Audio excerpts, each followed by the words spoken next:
So we got that call that all families get sooner or later. The call that a family member isn't doing too well and their final moments are near. My family member who isn't doing too well right now is my great uncle Jimmy, who lives in New York. We live in Ohio, so this trip is going to take a while, which means I have time to reflect. The first thought that came to mind was every opportunity I had to visit or speak to Uncle Jimmy, I didn't.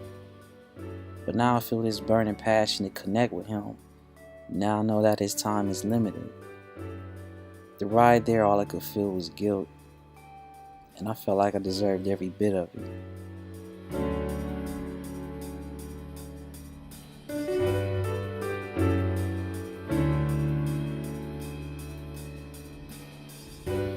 My Uncle Charles, who also lives in New York, has been taking care of my Uncle Jimmy in his moment of sickness. Seeing his face with his pleasant energy really helped lift our spirits before we saw Uncle Jimmy.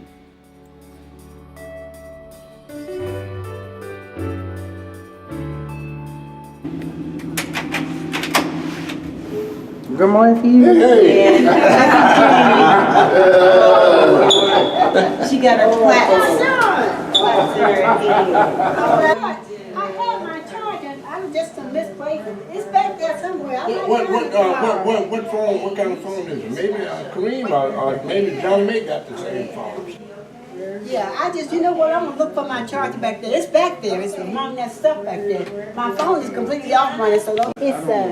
Hey Donna, you got your charger? Cause guess what? I can't find my charger, and I can't even plug it. You're doing all right. She came up. Look at you playing Yeah.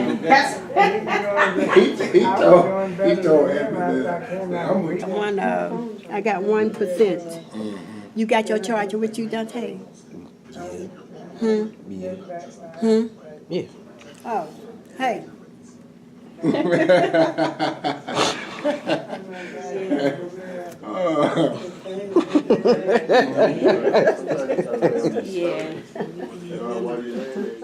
As we got reacquainted and laughed with each other, I looked over and saw my uncle was already talking to my Uncle Jimmy, trying to check on him and make sure that he was okay. I'll go, and what I do, we'll then run over there.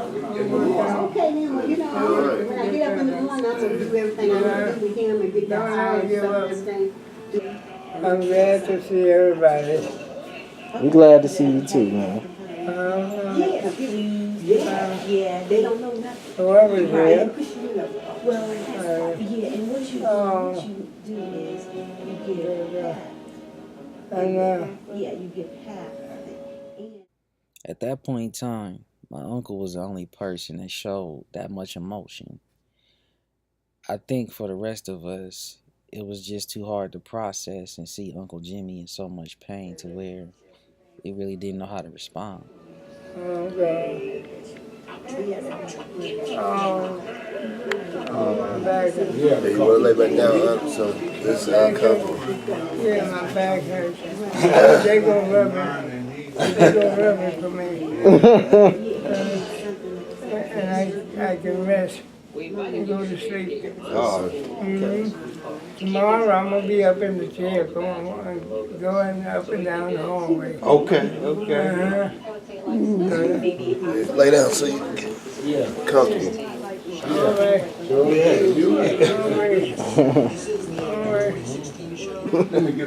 Uncle Jerry. Hey, I heard you say you didn't like for us to see you like this, but the best way to see somebody is just to see them. Right. You know what I mean? You never know when you're going to get the chance to see people. Right. So I know you mean well. You come to see me. Yeah. You can come see how I was doing. Yeah. I believe in that. That's very honorable. Yeah. And this is what I admire. I hope I see you tomorrow. Oh, yeah, you definitely going to see me tomorrow.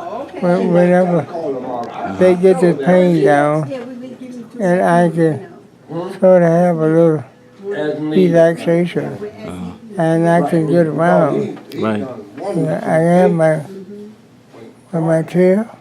Right. So That's a walker. That's why I can use the walker, and I don't have to worry about falling. Okay. Yeah. So that's what we'll do tomorrow. All right. We'll take a little small walk. Yeah. Get the pain out of you. We take a little small walk around. Yeah, right. Yeah. And that's what I try to do. I'm trying to come back, Okay. and I'll do that tomorrow. All right. Well, make sure you get your rest in. I will. All right. Yeah. After seeing Uncle Jimmy in that condition, the energy shifted. It was a quiet, strong energy, but we all felt it.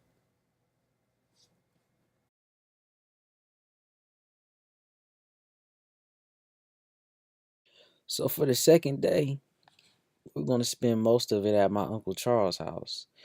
Once we arrived, I noticed there happened to be some extra guests outside the door. Uncle Charles is the cat man on the block. As my mom and Uncle Charles spoke to each other, I read the New York newspaper. SUV hits woman and kills her as it's parking. Stray bullet kills father. Woman gets stabbed by random person. And somebody was punched at a Donald Trump rally. I'm never reading a New York newspaper again. Afterwards, we ate breakfast and began mapping out the rest of our day. But then I guess 6 o'clock, give me a chance to go to the store and buy it and come back and get it ready. Okay. About 6. That ain't too late, is it? No. Okay. I'm gonna fry some chicken and mashed potatoes and kale. Nightfall came. Uncle Charles walked to the store to get all that we needed. I didn't say much. I just followed behind and studied Uncle Charles' body language.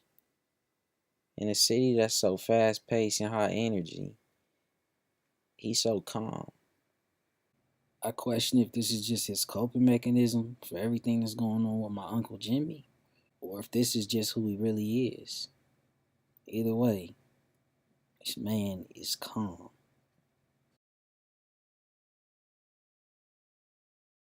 Third day, we met up in the morning at Uncle Charles' house to reconnect with more family that was visiting to see Uncle Jimmy. Who the boogie? Susan come in the door. Who the boogie? You know what I mean? Oh, you want a boogie?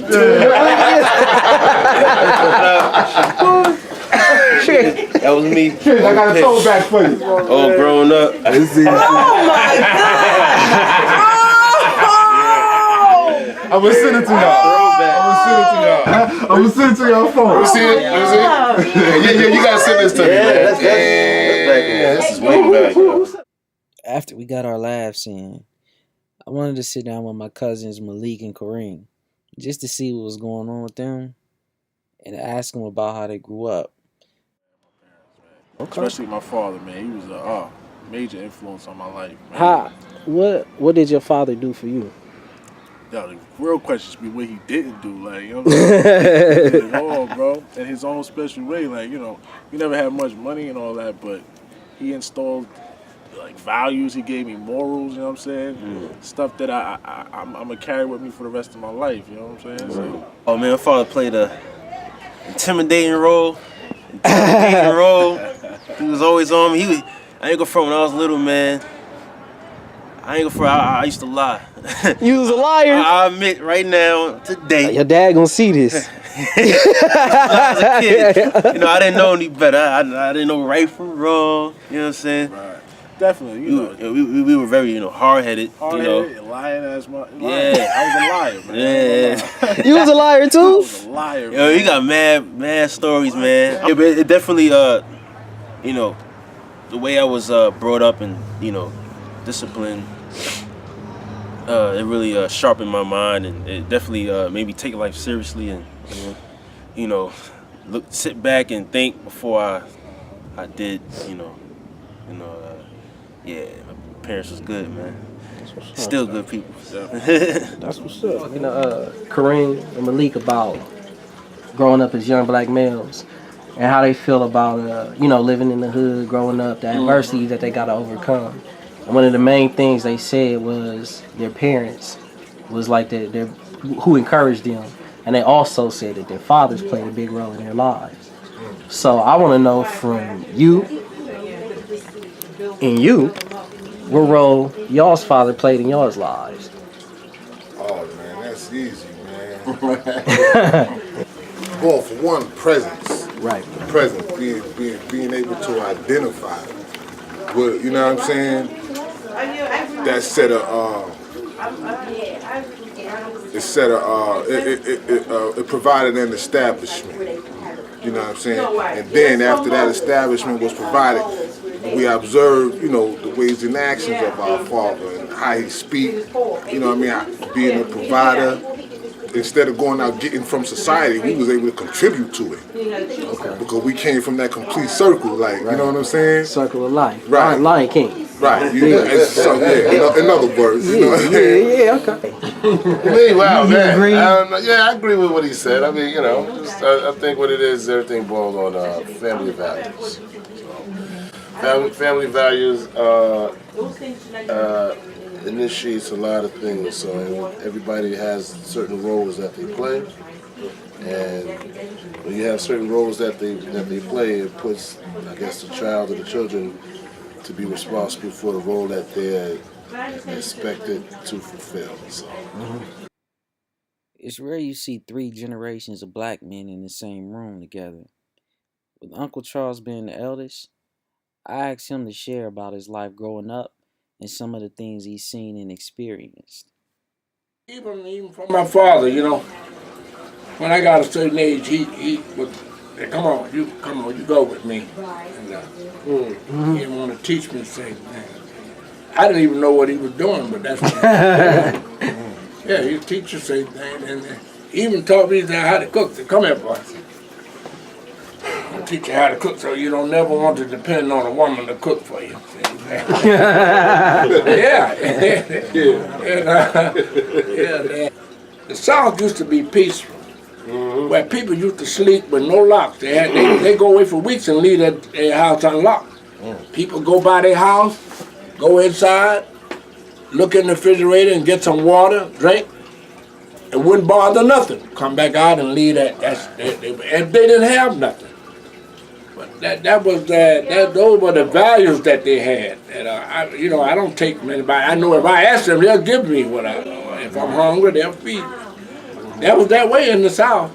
They had a lot of traditions. I used to watch my mother when she cooked breakfast. And we had the old coal stove and the wood stove. And she would, after we eat, she would fix 2 plates and put it up in the warmer.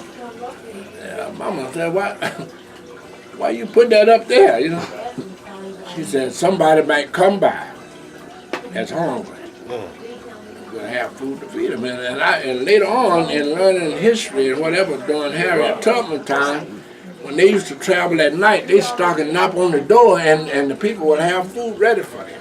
Yeah. All that was part of that tradition. Yes. Yeah, that from the Underground Railroad, from the South, they escaped from the South to the North. Yeah. A lot of black women used to work for white people, ironing, washing. They didn't make much, and some of them used to pick cotton.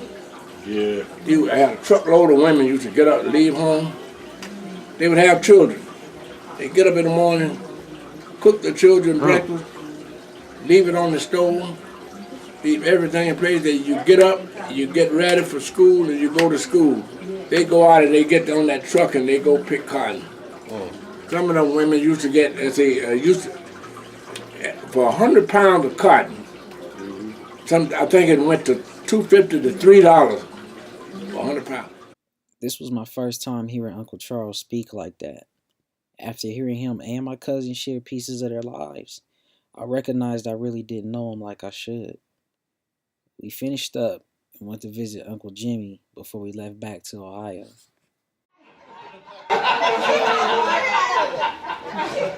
She's talking about that every day. She got a kick out of it. Yeah, she always called me in the house with that. The way they would talk was so proper. She loved to hear them, and she would just keep on asking them, where do y'all live? Downtown Brooklyn. How's everything going with you, buddy? Oh, Oh yeah, I'm good. I got a job in the city now. I Really? graduated Oh, wow. 2014. Good. Okay, get ready, because I'm going to come over and let you do some therapy on me. You feeling okay today, Uncle Jimmy? I want to build myself back up. To get to all the place. These days over here, to get my pain pill at night. They have to help me get through this pain day in and day out. Nobody's built to put up with a lot of pain all day and all night for 9 months. As much as we all wanted to spend time with Uncle Jimmy and continue to hear him talk, it was taking up his energy, and he needed his rest. We all said goodbye and began our trip back to Ohio.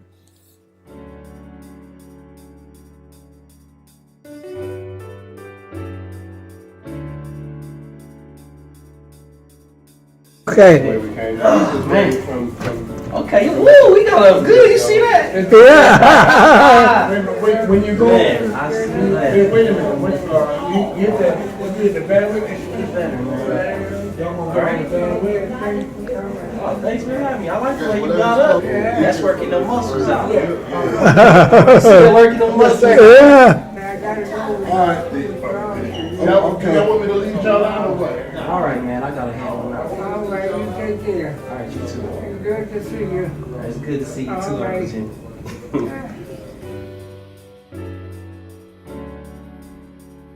I got it on speaker.